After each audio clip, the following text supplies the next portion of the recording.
Hello everyone, সবাই কেমন আছেন? আশা করছি সবাই খুব ভালো আছেন আর আমিও খুব ভালো আছি। আজকে যে ভিডিওটা আমি করছি আপনাদের সামনে সেটা হচ্ছে ডালিয়া গাছের পরিচর্যা।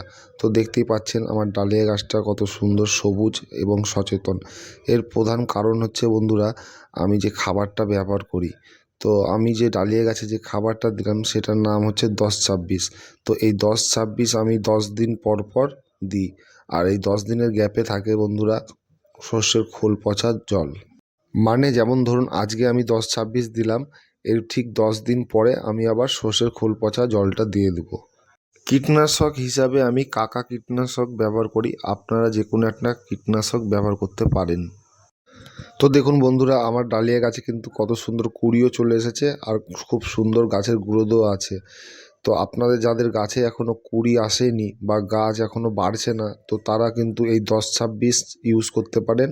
আর 10 দিন পরে যেটা বললাম সর্ষের খোল পচা জল, তো দেখবেন গাছ কিন্তু একদম খুব সুন্দর বাড়বে। এই সময় দাঁড়িয়ে আমি একটা গুরুত্বপূর্ণ কাজ করব, যেহেতু আমার গাছে 3টে কুঁড়ি আছে তাই আমি আর কুঁড়ি নিব না। তাই যে নতুন করে যে শাখা পোশাখাগুলো আসছে গাছের, সেগুলো কিন্তু আমি ছেঁটে ফেলবো। তো দেখতেই পাচ্ছেন বন্ধুরা, সেই শাখাগুলো আমি কাঁচি দিয়ে, তার কারণ একটাই, যেহেতু আমার ডালিয়া গাছে অলরেডি 3টে কুঁড়ি আছে, তারপরেও যে এই নতুন ব্যাঞ্চগুলো যদি বড় করে সেখান থেকে কুঁড়ি নিই তাহলে কিন্তু আমি আর সেই ফুলের সাইজ পাবো না, ফুলের সাইজটা ছোট হয়ে যাবে। তো আমি ফুলের সাইজ বড় চাইছি, সেই জন্য আর নতুন করে আমি কুঁড়ি চাইছি না।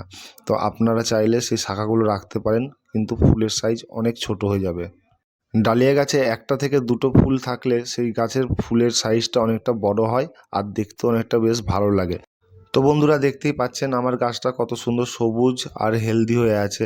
তো ডালিয়া গাছের পরিচর্যা নিয়ে এতটুকুই ইনফরমেশন দেওয়ার ছিল। আর খাবার দিলে তো জল দিতেই হবে বন্ধুরা। আমার জল দেওয়া কমপ্লিট।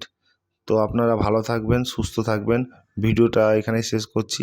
ভিডিওটা যদি ভালো লাগে লাইক, কমেন্ট, সাবস্ক্রাইব করে পাশে থাকবেন।